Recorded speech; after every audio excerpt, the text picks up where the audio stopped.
Maswerteng umaga po mga ka-STL. Narito na po ang resulta ng STL Bulacan para sa araw na to, 1st of February 4, 2026, araw ng Miyerkules. Naway ang mga natayaan nyo pong mga numero kanina ay manalo nawa ngayong umagang ito, 11 AM. Kaya't kunin nyo na pong inyong mga ticket.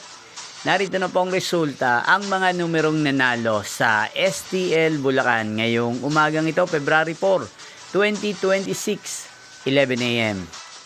First draw result, 21 at 14 in exact order. Again, 21 at 14.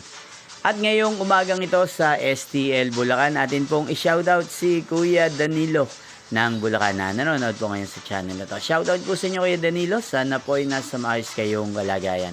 At sa lahat po ng mga taga Bulacan, shoutout po sa inyong lahat. Inyo pong napanood ang resulta ng STL Bulacan. Magkita-kita pong muli tayo mamayang 4 PM. Thank you for watching.